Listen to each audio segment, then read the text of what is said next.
All right, welcome back to our series of World Champion interviews, and I'm now joined by the legendary Bruno Coelho. Bruno, we'll talk a little bit about all of your World Championship wins, but I'm going to go right back to the very, very beginning of your story. When you started racing RC cars back in Portugal, tell us how you kind of got started in racing. Yeah, I started with 8 years old. Yep. On my birthday, my father basically, he saw that one day we passed close to a car parking. And he saw like there were some people driving RC cars, and he saw that it caught my attention, and I was like very excited about it. So he was like, okay, he liked it, so he offered me one at my birthday in June, and yeah, after that, I mean, it was just like I just wanted the weekend to come to go to the car parking that was the same, and we drive there a lot, and then in December that year on the Christmas, he exchanged that car to a better car, and we start to go to Monsanto in Lisbon. To a real track, let's say, and from there on everything was just amazing, and start to drive RC cars every weekend basically.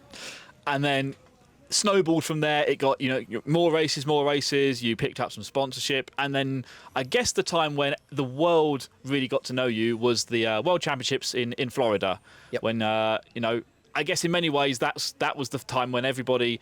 We'd seen you maybe at a couple of Euros the year before and thought, oh, maybe it's in Portugal, it's your home track, even though it wasn't. Yeah. You know this. But then the World Championships, that's where everyone realised how good you were, I think. So tell us about that race and what you remember from that time. Yeah, that was the most important race, let's say. That's where everything started and where I became basically professional in RC. It was actually to be probably one of my last races in RC, but everything went perfect, and I think it was the proof that I have to do to all the industry, let's say, that was not anymore like close to my home track. That's why the results were good. So as I was never there, even practicing or something or preparing for that Worlds, and I finished second overall, that was of course the big boom for my career, let's say, and that's where everything started, and it was amazing. I had my dad there, which was also very important from the beginning. As everybody knows, he was my sponsor.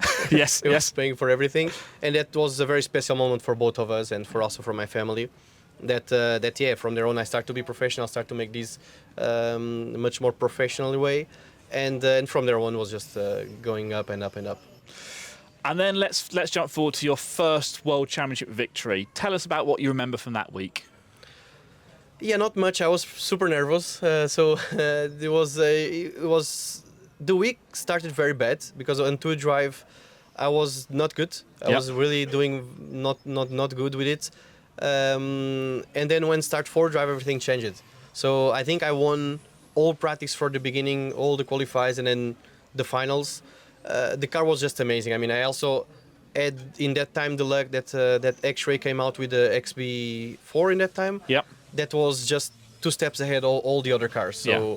And basically together with my talents, everything was, that was, I think that's why it was so impressive, everything, because everything was together, a package, let's say, and then it was just amazing, the feeling of being there and winning a Worlds. So yeah, it was just very good. And if we think about that sort of time as well, you're focusing more on touring cars. So to take your first World Championship win in off-road, was that a surprise to you? Well, of course, was probably not what I wanted. I wanted, of course, a touring car title. Yeah. But we cannot throw away the World Championship. Of course I will not. not say no, I don't want it. Yeah. But yeah, I mean, as soon as I start to drive more forward drive, that was not a class I ever drove before in that time. I just tried to drive because X-Ray told me like to try it, and it was carpet, and I performed pretty well on it. And the car was working really well, so the results were coming. Yeah. And then I went there, and the car just was working good, and then it became one of my best classes ever. Yeah. The four drive, even on dirt, it was pretty good, and then I started just to focus on touring car and 10 scale off road. That was my main classes. So of course we're talking about the Worlds we're talking about the Worlds in Yatabe Arena, aren't we? In Japan, that was the race here. So. What's the emotion like when you crossed that line, realised you got the, maybe a dream of winning a World Championship, and at that time, I guess you don't know how many more you're going to go on to win. You hope you might win more, but you've got the emotion in that moment, I'm now a World Champion. Yeah, it was, honestly, it was a mixed emotion, because in that final, in one of the jumps, I lost the rear and I kind of cut the track. And I wait, because I was already, I think, a second or 2 seconds in front of the second.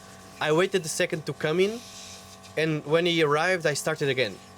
So after the second amen, I was expecting a kind of a penalization or whatever, but I assumed that the referee, because I waited, he kind of didn't call or he didn't see. Yeah. You know. So in the hand of the A2, I was kind of on the mixing feelings. You know, I was kind of okay, I won, but at the same time, I didn't know if I won. Yeah. You know. And then a lot of rumors starts to go in, like Bruno cut the track, Bruno this, Bruno that, and I think not most people know that, but I wanted to race the A3. Yep. But because of the rules in IFMAR, they took my motor out because Okay. they give me the win. You know, Yeah. there was no penalization about it. So they gave me the win, and they took my motor out. So they need to disassemble all motors. So I could not race the third main because I had no motor marked. Right. Yeah. Because yeah. the thing is, I wanted to race because I had nothing to lose because I won all practice, all qualified. Sorry, I had nothing to prove. Yes. You know, so Yeah. I mean, I won everything. So it was not because I cut the track I won the world champion. You know. Yeah. There was just unfortunate, and but then you know, so it was kind of a mixed feelings. But as soon as they said you win, and I mean, I look back and I see the work we have done and how we won the worlds was not by luck. You know, Yeah. it was like the work was done. So I was like pretty happy after that. And if we talk about the on-road World Championships as well, then so we've had Florida, where you're second on the podium, and then I think the most obvious one for me is talking about China, where you probably went in as the favourite, and some very weird track conditions in the finals. And I saw the emotion there from you and the team. It was kind of so close but so far in that one. And then you rebounded in South Africa. Tell us about that. Yeah, China was pretty bad for me in terms of emotion. Psychologically was very bad because I basically made everything well done until that final. Yeah. So I have won the qualifiers that I need to win, and I win with pretty good margin. The first I won also with a pretty good margin. Yep. Second final, I was again pulling away, and then I just lost focus. Basically, I touched the curb and I flipped, and then the A3, I think was just a mix of everything. The track was completely, you know, there was a thunderstorm before the final. Yeah. The track changed completely, and I was not able to have the calm that I should have done. You know, and in that moment, I kind of lost all the focus, lost all the, you know, what I have learned until there. But I think in the same time, it was probably the race that teach me the most. Yeah. You know, in terms of in a psychological way, you know, like to keep calm, to keep like because I just had to finish second in that final, you know. Yeah. And I basically just destroy everything, you know. It's just because I lost completely control of myself, and yeah, and I mean I lost the worlds basically there. That was looking everything fantastic until that moment, and then everything goes just down and was not the way we wanted. But then in South Africa it was completely the opposite. Yeah. You know, Yeah. we started not so well. Where on the warm up we were dominating. We start not so well through the qualifiers, and then on the final we find out something very good on the car, and it was just a switch. You know, like I felt so much better. You know. And then the fights with Volker were pretty good. Yep. You know, like I was able to overtake him twice on A1 and A2, and you know it was the comeback that we wanted, and we deserve it for all the work done. Yeah. So you finally get that win then for on road, which you know you'd shown the promise for so many years to get to that point, and you finally get that one, and then you keep winning world championships after that point. Tell us how is it harder to win the next one, or is there less pressure? What's the difference as you went into kind of the following world championships? I guess also COVID affecting things as well. Yeah, I mean I think all world champions are super difficult. It's a single race, so Yep. everything can happen. You know, you even see here you have some favorites and they are not really on the top right now. Yeah. And because everything can change, all the conditions can change, and especially when you are racing outdoors. So every world is very important. It's a lot of pressure. It's a single race every 2 years, so you are never 100% ready for it. So I mean, of course, the next worlds is super important for all the reasons. You know, for the new car, for the new brand, it's all important. But I mean, we work super hard for it, and we need to accept every result. Yeah. So I think it's just keep working hard and be focused and being ready the most possible for that world. I think is the most important. So then, if we talk about Gubbio, you were, I think, a clear favourite for that World Championships and absolutely dominated that race. And then we go to California, and I think probably it's fair to say you weren't the favourite. Everyone was kind of thinking Michael was going to take a World Championship win. He'd been fast in a lot of races in Europe during that time. You hadn't done so many races during that year. But how did you how did you get your mindset right for that race? Yeah, I mean, I started very well that race. I mean, the car was performing amazingly from the beginning, and then until I think the second qualify, I was much faster than everyone. Yeah. But then the grip just started to come up a lot, and we started to struggle. Yeah. We were starting to flip and everything, and then we need to adjust the setup a lot to make the car keep on their wheels, and I mean, we were able to change completely the setup. Which, you know, in the finals happened what happened, but you know, it's what happened in the racing. You know, is sometimes you touch, sometimes, you know, you give, you receive. It's normal, and that's why we have 3 finals and not only 1. You know, so everything can happen, and you still have more chances to do on the next final. But I mean, again, was a great final with Michael and with all the others that still here. We are all racing again together very closely. But yeah, it was probably one of the hardest world champions I had, for sure. And if we think that was a time when all through the pits there were all the rumours of what's going to happen next for Bruno, and you know, the talk was you were going to join Infinity, and then a few months later we find out that you do. And we're not going to talk about too much. You've done so many interviews about that piece. But what I want to ask you is, did you know, and how early did you know before that World Championships, this is my last race for X-Ray, and how does that affect your motivation? How do you prepare knowing that if I win or not, I have a new project to start, you know, 2 weeks later? Yeah, I mean, my decision was made around April, June already. Okay. So it was pretty early. Did X-Ray know at that time as well? Yeah. But it was decided by both parts that we want to make everything professional. And I mean, X-Ray is one of the most professional, or the most professional brand out there. And I'm considered also a very professional driver. So until 31 of December, I will work 100% for my sponsors and for the brand that is supporting me. Yeah. And is what happened until the end of the year. And for me, winning that world champion was very good also for that, you know. Yeah. I mean, I worked my maximum until the last day, and it doesn't matter if I decide in January or in December.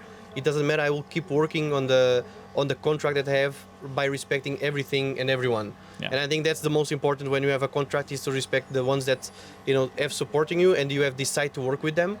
And it's what I did. So it didn't change anything by deciding if I move or if I not move. Yeah. Because I would have done everything possible to make my best result until the end of my contract.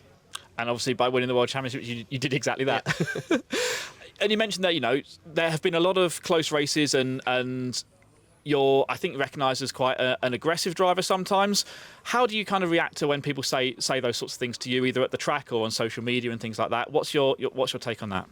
I mean, my take on that is the same way. When you try to make it look like that, it looks like that.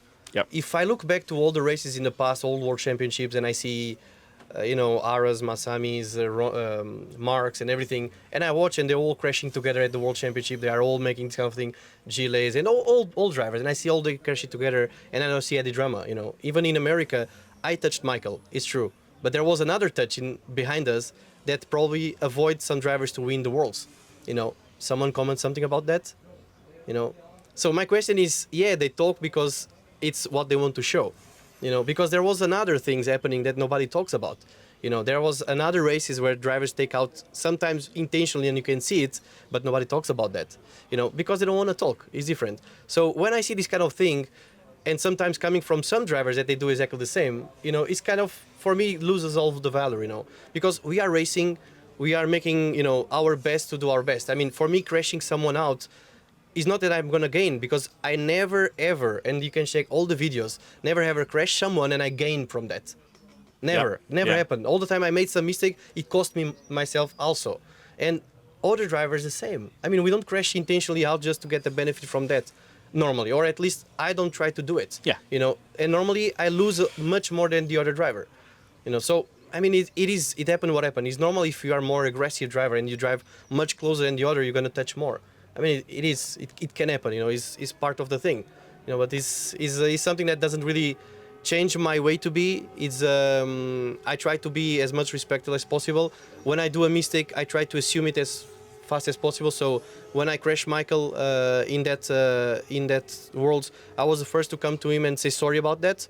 But again, that's why we have 3 finals, and that's why we fight until the end to try to have the most out of it. Other way, we just have 1 final, we go. I mean, those happen for those kind of reasons. I'm thinking about all of your racing then as well. So you're known as probably the most versatile racer out there, and we've seen you racing. I remember there was a season when you won ETS, ENS, and EOS, electric touring cars, nitro on road and off road as well.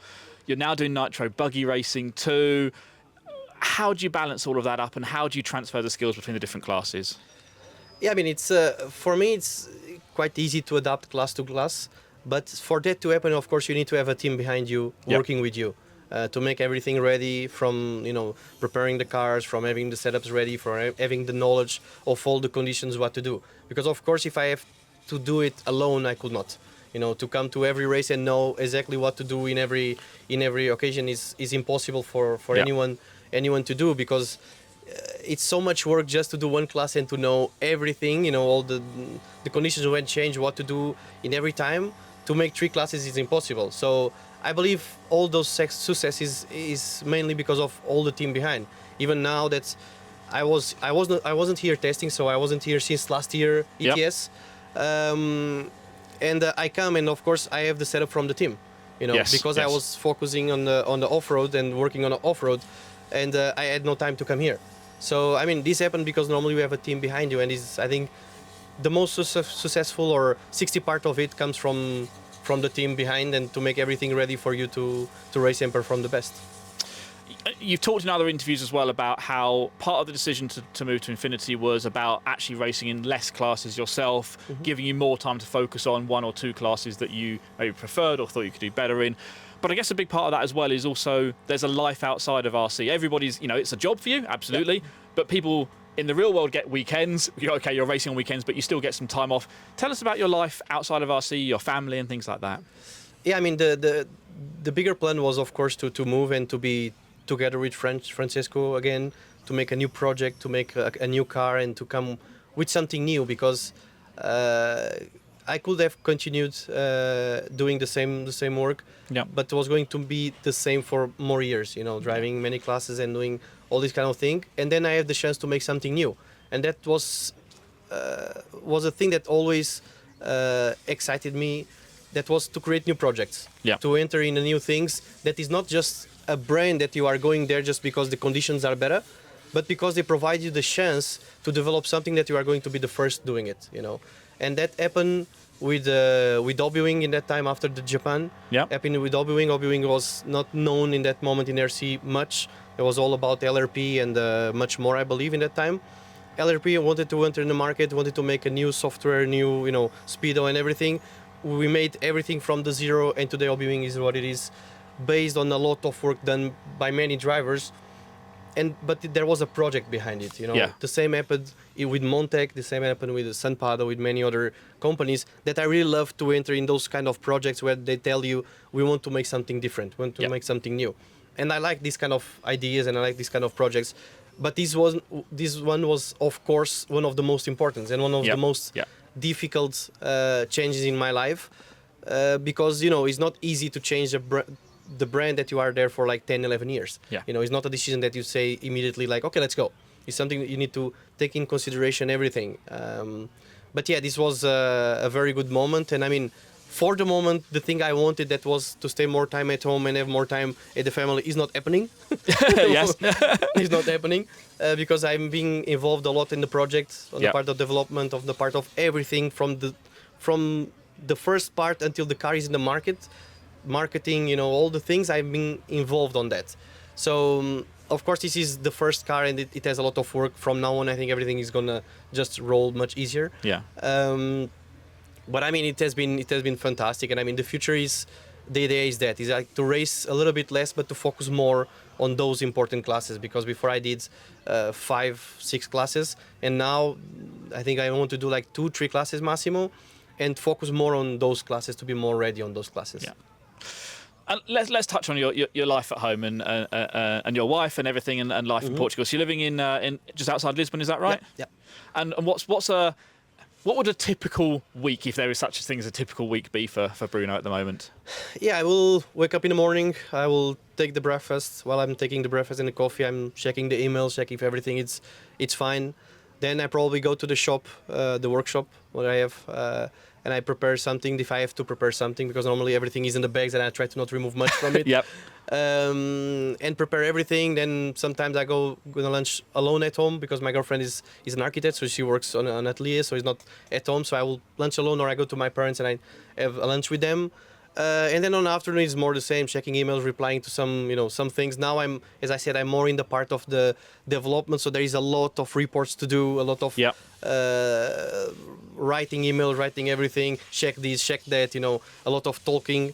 But yeah, it's basically this. It's not much. Sometimes I try to have some hobby that in the moment is more sim racing. Yep. Yep. So more into that. And yeah, basically that's basically. I'm never at home now, so it's not much. If I think it's only that basically. And then off to a race again the next day normally to Yeah. find a flight. Actually, I have now 2 weeks free, and I don't know what to do. You have to remember what free life is like. Yes. So final kind of couple of questions then. Looking forward to the future, you mentioned there you obviously got a lot of motivation behind this new project with Infinity and the what you're doing there, touching on kind of focusing on a couple of classes. You've got, was it 5 World Championships already now? Yes. So the first question, I think the most obvious one, which I think there's an easy answer to, is can you win another World Championship?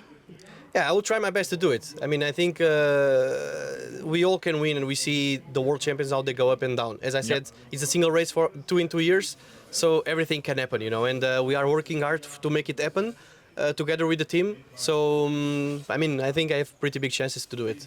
And what do you see then, ultimately, what's the future? If we sat down again in, let's say, another 3 or 4 years' time and had this chat, what do you think you would like to have seen happen in that time for you and your racing? I mean, of course, I would like to keep on the top as much as I can, of course.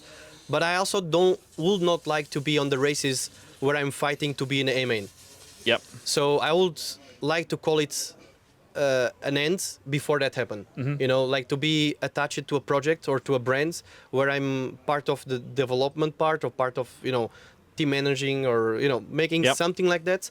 But I would not like to drive until be there, like just complaining about the car and not be able to make amends. I won't be doing that. I mean, only if it's really needed. So you see your future still being very much involved in RC, but recognising there'll be a point in time where you're no longer maybe a driver, certainly at the races, maybe doing testing or things like that, but then focusing on some other path within RC as well. Yeah, I would like that to happen that way. But life is it is what it is. We never know. Yep. But that's what I would like to happen. Yes. Well, it's been fantastic learning about your history and learning about your life as well, and sort of understanding where we're going to go next with Bruno then. So thank you very much, Bruno Coelho, part of our World Championship interviews. Thank you. Thank you to you.